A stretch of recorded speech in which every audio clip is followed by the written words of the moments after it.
Can an average person today experience ruach hakodesh? I'll tell you a story that the Rebbe, who never lied, but he had a very, very difficult time telling the truth when it came to himself. And of course, we know so many stories of people who came along and they said to the Rebbe that the Hasidim say about the Rebbe that he has this power and this power and this power. This Israeli diplomat who said that the Rebbe said to him, "Kenire sheyesh anoshim she'adayim tzrichim lekabayim." The people need crutches. But the Rebbe didn't always give that answer to the question that people asserted that Hasidim attribute to the Rebbe powers and faculties that he doesn't have. So first of all, the Rebbe didn't like the word miracle, and he didn't like the word prophecy. And any time he would see in a published text that he would edit, which was discussing him, the words prophecy and miracles, he would cross it out and prefer instead the word special powers. And this is what I understand. The Rebbe was comfortable with the word special powers rather than prophetic powers or miraculous powers and so on. And the Rebbe was asked many times about this. And on one particular occasion, the way the Rebbe explained it was that everybody has special powers. Every human being has special powers. Or to say it in other words, the neshama of a person is unbelievably plastic. The potential of every single human being is far, far greater than what the average human being achieves. And ultimately, the concept of ruach hakodesh is available to each person if we would utilize our full potential. What is ruach hakodesh? Ruach hakodesh is something that the Eibishter gives you, not something that you possess. That's the very definition.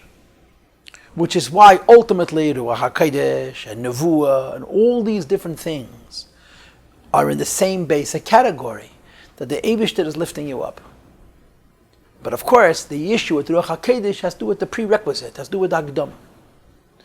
In order for ruach hakodesh to happen, in order for the Eibishter to give you a koyach, you have to earn it. And you earn it through incredible yigiyah, and through incredible tahara, the incredible birur, where the Rambam describes nevuah, which is a very high level of ruach hakodesh. So in effect, ruach hakodesh basically means a power which the Eibishter gave you beyond what you are, because of what you did. That's the complexity here. That's the duality.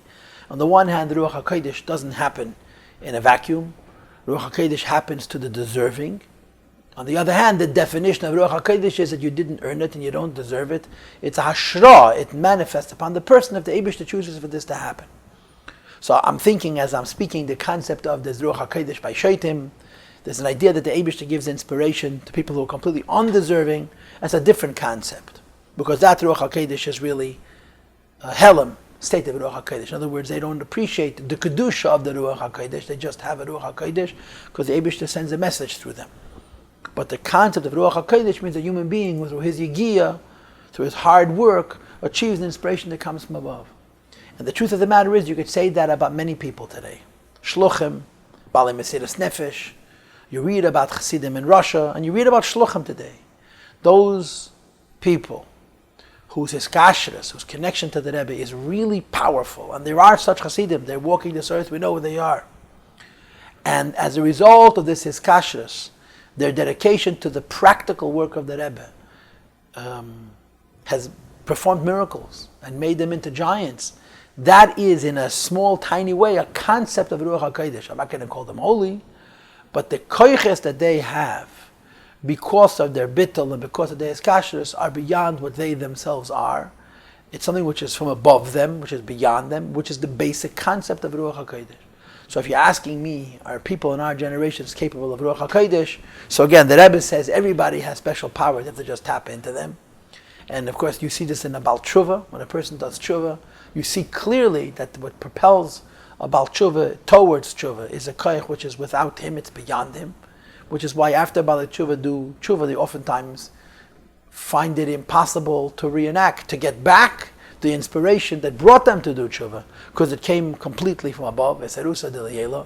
And the idea of Ruach HaKodesh is that the Eibishter gives us a koyach which is beyond ourselves, based on what we invest, and b'ze'er ampen, this exists always.